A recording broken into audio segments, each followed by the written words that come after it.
Frères et sœurs, bonjour et bon sabbat. Que la grâce et la paix de l'Éternel notre Dieu soient avec chacun de vous au nom de son Fils Jésus-Christ qui vit et qui règne au siècle des siècles. Amen. Nous disons bonjour à Rebecca qui nous visite pour la première fois, ainsi ses amis qui l'a fait venir chez nous. Et nous vous disons merci d'avoir choisi l'Église, le refuge des saints, pour adorer avec nous. Et nous disons aussi, nous saluons aussi notre frère Léonard, qui nous visite pour la première fois. Ça fait longtemps qu'il nous dit qu'il allait nous visiter, et aujourd'hui il est là avec nous en personne. Je dois vous dire que frère Léonard n'est pas adventiste du 7e jour, il n'est pas encore adventiste du 7e jour. Nous vous invitons à prier pour lui afin qu'il soit un jour membre de notre Église. Je dois vous dire aussi qu'il y a une différence entre nous et les autres églises adventistes du 7e jour. Okay? Il y a une différence entre l'église adventiste de nom et l'église adventiste historique. L'église adventiste de nom, c'est l'église qui s'est modernisée malheureusement par ses enseignements. Et nous autres, nous sommes membres de l'église adventiste historique. Bon, comme vous le savez déjà, et nous sommes en train de voir une série qui a pour titre « Les fêtes de l'Éternel dans son sanctuaire ». Et je vous rappelle que c'est une série de 4 présentations. Nous sommes rendus maintenant à notre 3e présentation. Dans la première, nous avons présenté les différentes fêtes. Et dans la deuxième, nous avons commencé à voir avec vous le symbolisme de ces fêtes dans la Nouvelle Alliance. Donc, c'était une première partie du symbolisme des fêtes de l'Éternel. Aujourd'hui, nous voyons la deuxième partie. Quel est le titre de notre 3e présentation? Le symbolisme des fêtes de l'Éternel dans la Nouvelle Alliance. Et nous allons voir en même temps leur compréhension dans la structure du sanctuaire. Cette dernière information peut vous sembler vague, mais vous allez dans pas long comprendre ce que je veux dire par là. Le texte de base de notre série se trouve dans le psaume 77, verset 14, qui nous affirme que la voix de l'Éternel se trouve dans son sanctuaire. Lisons-le. Psaume 77, verset 14. « Ô Dieu, ta voix est dans ton sanctuaire. » Il s'agit de la version Martin, bien entendu. Avant de continuer, nous allons faire une courte prière. Je vous invite à vous courber la tête. Notre Père Céleste, nous bénissons ton nom et le nom de ton Fils Jésus-Christ qui nous donne accès auprès de toi. Maintenant, ton fils René Martin se tient debout devant ton peuple, devant cette assemblée, pour pouvoir le nourrir spirituellement. Et nous te disons merci de nous avoir inspiré et la nourriture à donner à ton peuple. Je te demande de m'accorder ton Esprit Saint et aussi d'accorder, Seigneur Dieu, de l'intelligence à cette assemblée afin que chaque personne puisse être convaincue de cette vérité et puisse la comprendre aussi. Qu'il soit ainsi, au nom de ton Fils Jésus-Christ qui vit et qui règne au siècle des siècles. Amen. Le symbolisme des fêtes de l'Éternel dans la Nouvelle Alliance et leur compréhension dans la structure du sanctuaire. J'ai une question pour vous. En combien de parties est divisé le sanctuaire? En 3 parties. Le sanctuaire est divisé en 3 parties. OK? Le parvis, le lieu saint et le lieu très saint. Nous allons voir que ces fêtes ont vraiment rapport avec la manière que le sanctuaire est structuré. Pour commencer, les 3 premières fêtes qui sont la Pâque, les pains sans levain et les prémices sont en lien avec la première partie du sanctuaire qui est le parvis. Lorsque nous prenons le symbolisme de ces fêtes de la Nouvelle Alliance, comme vous le savez, la Pâque symbolise la mort de Jésus sur la croix. Les pains sans levain symbolisent le corps de Jésus sans péché dans le tombeau. Les prémices, symbole de sa résurrection. Eh bien, nous constatons que ces trois premières fêtes avaient été exécutées pendant le ministère terrestre de Jésus et non pendant qu'il se trouve au ciel, ce qui n'aurait aucun sens, mes frères et sœurs. La Pâque, les pains sans levain et les prémices ne concernent que la première venue du Christ, Jésus étant sur la terre, œuvrant pour le salut de l'humanité. Cependant, la quatrième fête, c'est-à-dire les semaines, la fête des semaines, cette fête trouve son sens réel dans la deuxième partie du sanctuaire qui est le lieu saint. Cette fête de l'Ancienne Alliance, dont le symbole est la Pentecôte, dans la Nouvelle Alliance, a été exécutée pendant que Jésus se trouve dans le ciel, dans le premier compartiment du sanctuaire céleste. C'était 10 jours après son arrivée au ciel. Il avait déversé sur ses disciples, quoi? Sa puissance, ce que nous appelons aussi la pluie de la première saison, la Pentecôte, le 50e jour après sa résurrection. Reprenons, mes frères et sœurs. Reprenons. Les trois premières fêtes, la Pâque, les pains sans levain, les prémices, Jésus était sur la terre, c'est-à-dire le parvis qui est la première partie de la structure du sanctuaire. Pour la fête des semaines, la quatrième fête, Jésus se trouvait dans le lieu saint du sanctuaire céleste qui est la deuxième partie de la structure du sanctuaire.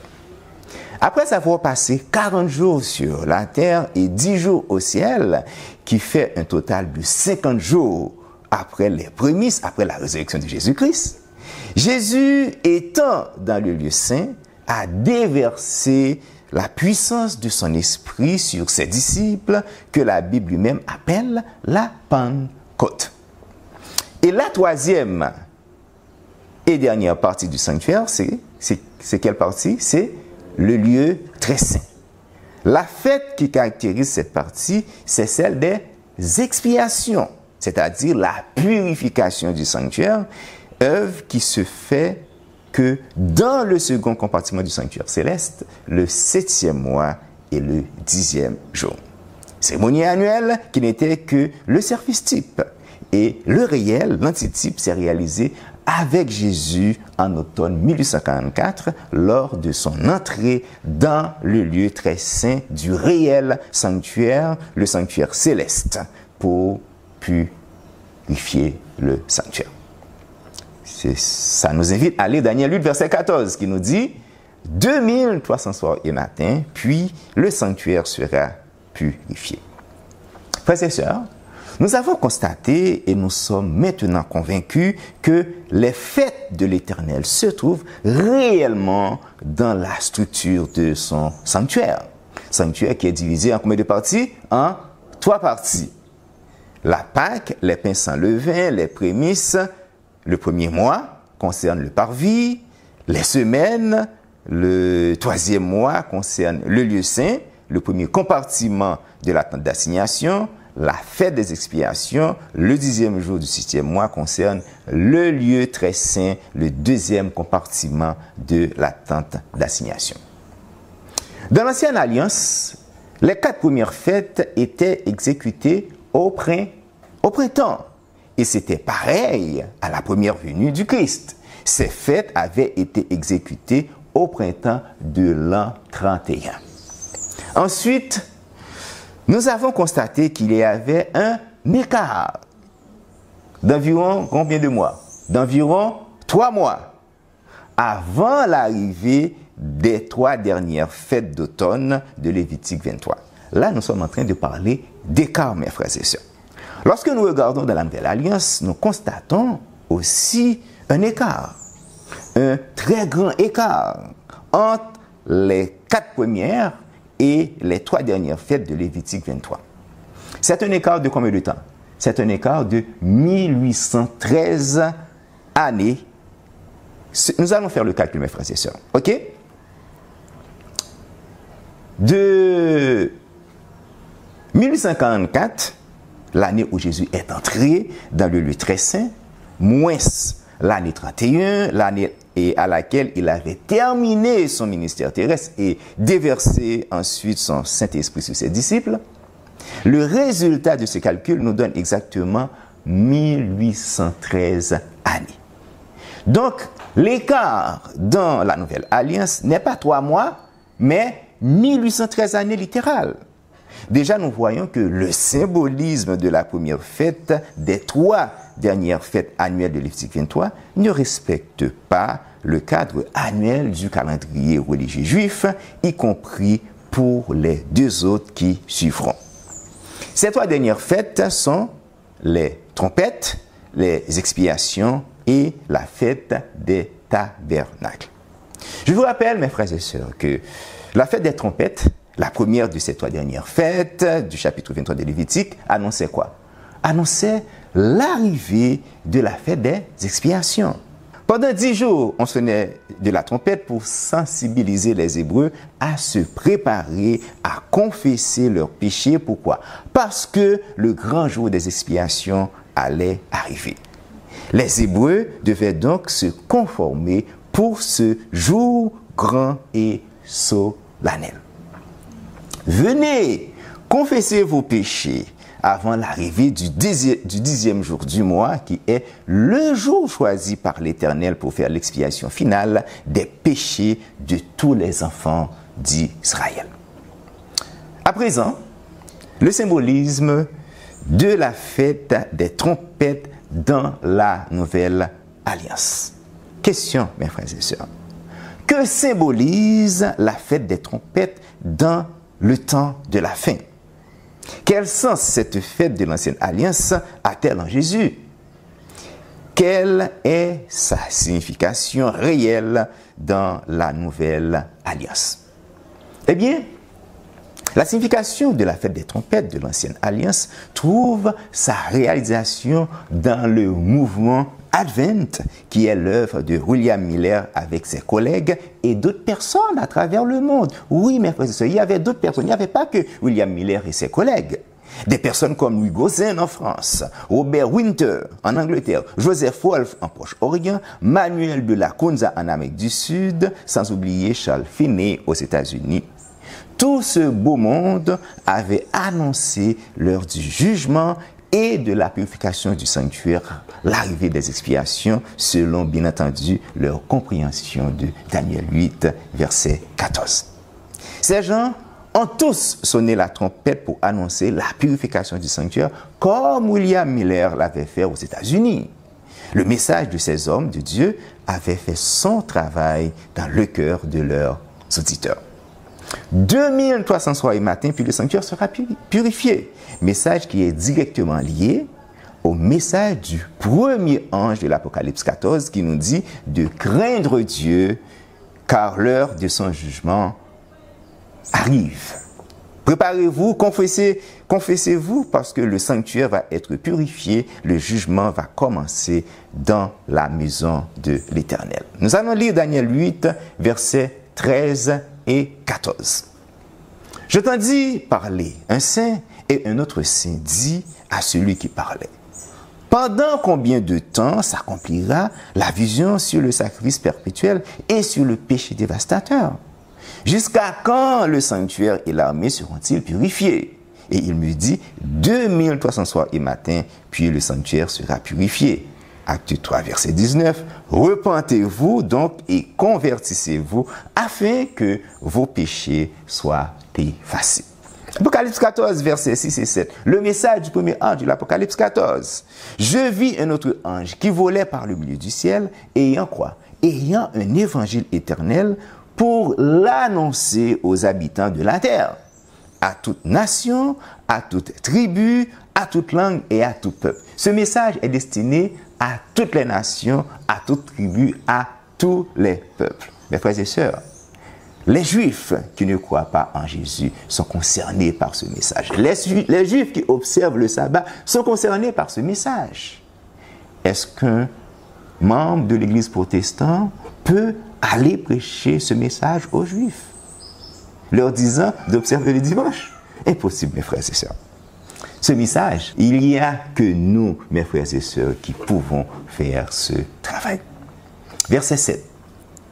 Il disait d'une voix forte, « Craignez Dieu et donnez-lui gloire, car l'heure de son jugement est venue, et adorez celui qui a fait le ciel, la terre et la mer et les sources d'eau. » Là encore, il y a un problème avec les adventistes du 7e jour nominal. Est-ce qu'un Dieu trinitaire qui a fait le ciel, la terre, la mer et les sources d'eau? Non, mes frères et sœurs. 1 Pierre 4, verset 17. C'est le moment, car c'est le moment où le jugement va commencer par la maison de Dieu. Frères et sœurs, c'est le moment de confesser nos péchés les uns les autres. C'est vraiment le moment de confesser nos fautes à l'Éternel avant que Jésus quitte ce lieu, avant que son Père décide de mettre fin à son dernier ministère céleste. Donc, la fête des trompettes trouve son accomplissement dans le mouvement millérite. En automne 1844, William Miller et ses collègues ont sonné la trompette pour faire quoi? Pour annoncer le jour des expiations, la purification du sanctuaire, le jugement investigatif. Ils s'étaient malheureusement trompés sur la nature de l'événement, pensant que c'est la terre qui allait être purifiée, mais leur calcul avait été juste. Ce qui nous invite à lire notre 9e point de doctrine qui a pour titre la purification du sanctuaire. L'erreur des adventistes en 1844 concernait la nature de l'événement devant alors se produire, et non le temps. Aucune période prophétique n'est donnée pour atteindre le second avènement, mais la plus longue, les 2300 jours de Daniel 8, verset 14, se termina en 1844 et nous amena à un événement appelé la purification du sanctuaire. Les trompettes sont symboles. La fête des trompettes symbolise l'annonce du jugement en l'an 1844. Jugement qui est divisé en deux parties. D'abord le jugement des morts, puis le jugement des vivants. Pendant le grand cri, œuvre qui se fera entre la promulgation mondiale de la loi du dimanche et la fermeture de la porte de la grâce, tous les chrétiens et les non-chrétiens qui n'auront pas répondu positivement au message du troisième ange de l'Apocalypse 14 et qui ont bouché l'oreille pour ne pas écouter le cri de l'ange de l'Apocalypse 18 seront considérés comme des méchants et seront jugés indignes du royaume de gloire de l'Éternel Dieu et de son Fils Jésus-Christ. Maintenant, le symbolisme de la fête des expiations. La fête des expiations symbolise la purification du sanctuaire, comme vous le savez déjà. Tous les chrétiens qui auront la sagesse de confesser leurs fautes et qui se sont repentis, leurs péchés seront pardonnés et effacés définitivement des registres du ciel. Et c'est par rapport à cela que leurs noms vont pouvoir rester gravés dans le livre de vie de l'agneau. En date du 22 octobre 1844, qui est l'équivalence du 7e mois et du 10e jour du calendrier juif de cette année-là, l'année 1844, Jésus a quitté littéralement le lieu saint du sanctuaire céleste pour entrer dans le lieu très saint afin d'effectuer une œuvre de jugement et de purification du sanctuaire céleste. La fête des expiations symbolise la purification du sanctuaire céleste et du peuple de Dieu. À date, nous avons vu 6 des 7 fêtes annuelles. Il nous reste une dernière à voir. Faisons une petite révision avant de prendre la dernière fête, la dernière des 7 fêtes. La Pâque, le 14 Nissan, représente le sacrifice de Jésus. Les pains sans levain, le 15 Nissan, représente le corps de Jésus sans péché dans le tombeau. Les prémices, le premier jour de la semaine, après les pains sans levain, représentent la résurrection de Jésus. Les semaines, le 50e jour après les prémices, c'est-à-dire au mois de Sivan, mois de mai, c'est la Pentecôte, symbolise la Pentecôte. Les trompettes, le 7e mois, le premier jour, représente le mouvement Advent avec William Miller et ses collègues et les autres personnes à travers le monde qui ont prêché le retour de Jésus-Christ. Les expiations, le 7e mois, le 10e jour, la purification du sanctuaire céleste et du peuple saint. Maintenant, la dernière des 7 fêtes annuelles, la fête des tabernacles. Que symbolise concrètement cette dernière fête de l'ancienne alliance dans la foi chrétienne ou encore dans la nouvelle alliance? Comme vous le savez déjà, cette fête commençait le 15e jour du 7e mois.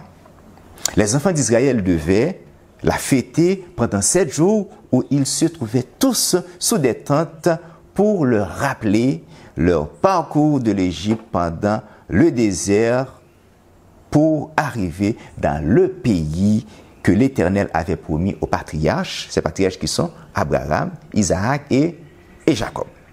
Dans le désert, l'Éternel Dieu était avec son peuple, sous les tentes, mes frères et sœurs. Il était présent avec eux. D'ailleurs, c'est la signification même du tabernacle.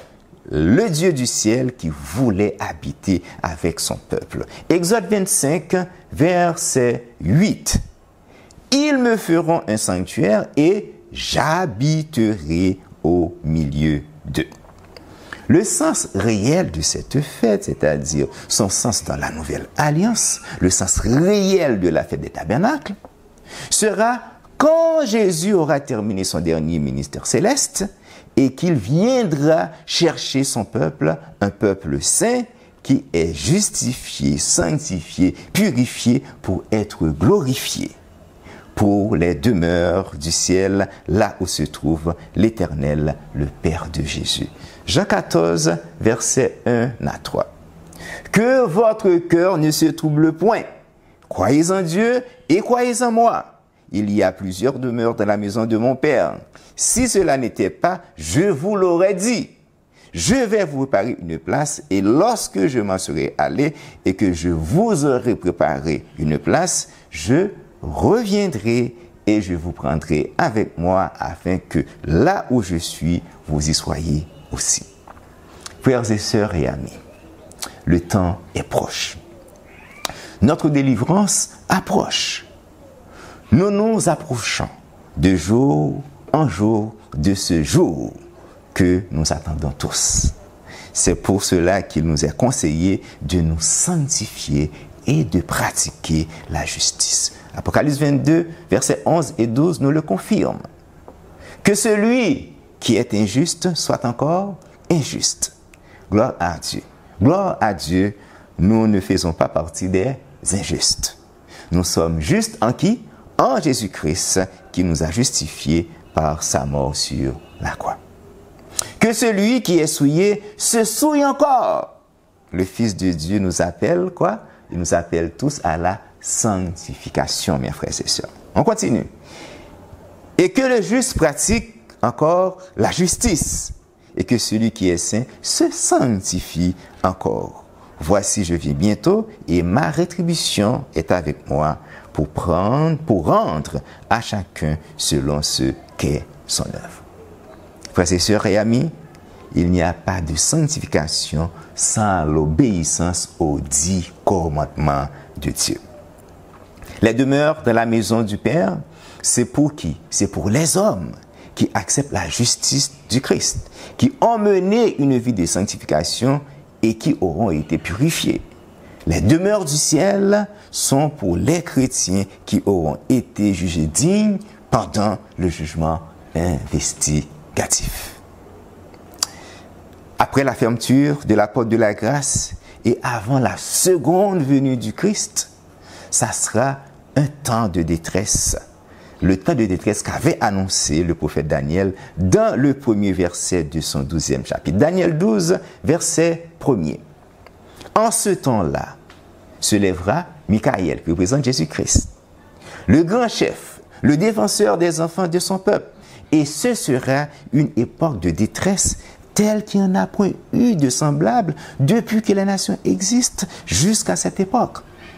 En ce temps-là, ceux de ton peuple qui seront trouvés inscrits dans le livre seront sauvés.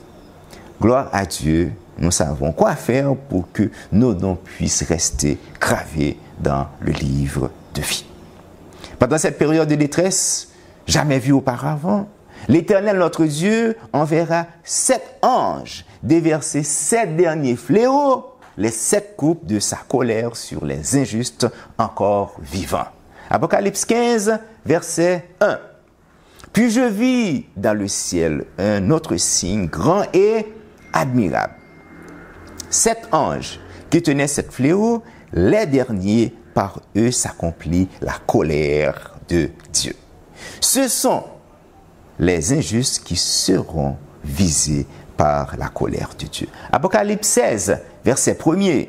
Et j'entendis une voix forte qui venait du temple et qui disait aux 7 anges, allez et versez sur la terre, quoi? Les 7 coupes de la colère de Dieu.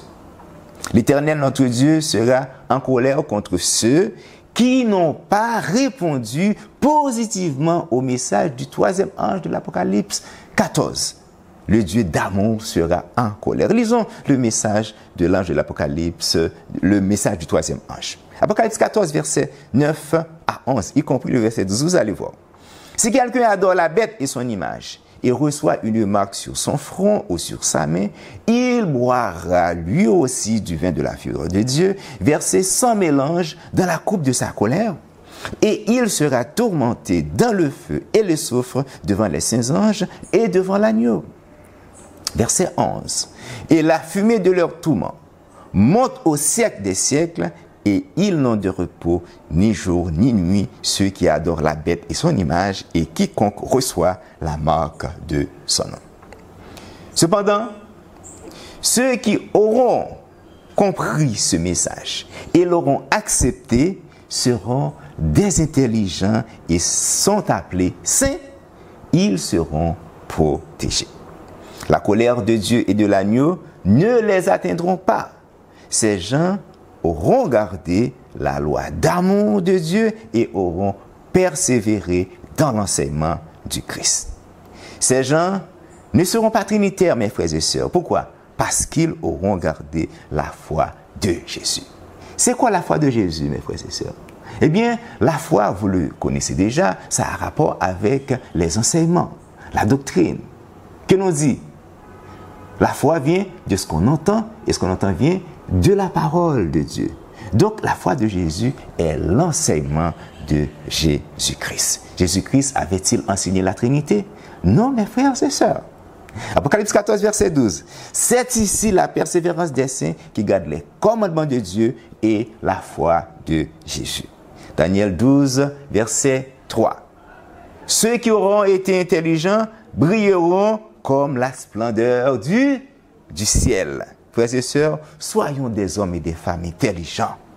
Demandons à Dieu le discernement afin de discerner ce qui est vérité, mes frères et sœurs. C'est important. Continuons. Et ceux qui auront enseigné la justice à la multitude brilleront comme les étoiles à toujours et à perpétuité. Eh bien, qu'il soit ainsi pour votre serviteur ici présent et tous les autres frères et sœurs de l'adventisme historique qui œuvrent pour ouvrir les yeux du peuple de Dieu. Daniel 12, verset 10, nous dit: plusieurs seront purifiés, blanchis et épurés. Les méchants feront le mal et aucun des méchants ne comprendra. Mais ceux qui auront de l'intelligence comprendront. Frères et sœurs et amis, encore une fois, soyons des hommes et des femmes intelligents. Le symbolisme de la fête des tabernacles se voit dans le retour du Christ. C'est Jésus qui viendra nous prendre pour nous amener avec lui dans le ciel, dans les tentes célestes, dans la demeure de son Père. Nous habiterons avec l'Éternel notre Dieu. Nous serons avec lui et son Fils et ses anges. Ce sera vraiment des moments de joie, des moments de réjouissance et de bonheur, comme c'était le cas dans l'ancienne alliance quand les Juifs fêtaient la fête des tabernacles. Petite révision, afin que cela puisse être gravé dans notre esprit comme le sera notre nom dans le livre de vie de l'agneau. La Pâque, c'était le 14 Nissan, ok? Ça symbolise le sacrifice de Jésus. Les pains sans levain, c'était le lendemain, qui veut dire le 15 Nissan, qui symbolise le corps de Jésus sans péché au tombeau. Les prémices étaient le premier jour, qui veut dire le dimanche qui vient après la fête des pains sans levain, qui représente la résurrection de Jésus-Christ. Les semaines représentent la Pentecôte, c'était le 50e jour après les prémices, c'était au mois de Sivan, ou encore mois de mai selon notre calendrier. La fête des trompettes, c'était le 7e mois, le premier jour qui symbolise le mouvement Advent. Les situations, la fête, la purification du sanctuaire céleste et du peuple saint, c'est ça qui symbolise, c'était aussi le 7e mois et le 10e jour. Les tabernacles, la fête des tabernacles, c'était le 7e mois, le 15e jour, qui symbolise le retour en gloire de Jésus pour nous amener avec lui dans les tentes célestes, les demeures de son Père. Mes frères et sœurs, le plan de la rédemption pour notre salut éternel est révélé dans les fêtes annuelles du sanctuaire lévitique. Ce sanctuaire typique est une école de formation pour le peuple de Dieu. Il nous dévoile le plan du salut en Jésus-Christ, notre médiateur, qui est l'agneau de Dieu et notre grand prêtre du sanctuaire céleste, le sanctuaire de la nouvelle alliance. Dans ces fêtes publiées par l'Éternel à Moïse, nous voyons l'amour d'un Dieu miséricordieux qui fait son possible pour sauver notre race déchue. Dans les fêtes, nous voyons clairement le processus qu'il a entrepris pour nous rétablir et recevoir l'héritage éternel. Ce qui nous invite à lire Hébreux 9, verset 15. Hébreux 9, verset 15. Et c'est pour cela qu'il est le médiateur d'une nouvelle alliance, afin que la mort étant intervenue pour le rachat des transgressions commises sous la première alliance, ceux qui ont été appelés reçoivent l'héritage éternel qui leur a été promis. Nous venons de terminer avec les 7 fêtes annuelles qui se trouvent dans le chapitre 23 de Lévitique. Cependant, il nous reste à voir le symbolisme des 2 autres fêtes. Les fêtes qui se trouvent, que nous avons lues dans le chapitre 25 de Lévitique. Il s'agit de l'année sabbatique et du jubilé. Ces 2 fêtes ont aussi leur signification dans le plan de la rédemption. Je sais que je n'arrête pas de vous le mentionner et vous allez vous rendre compte. Elles vous seront présentées dans la 4e et dernière présentation de notre série dont le thème est « Les fêtes de l'Éternel dans son sanctuaire ». Mes frères et sœurs, que le Seigneur vous bénisse. Amen. Amen.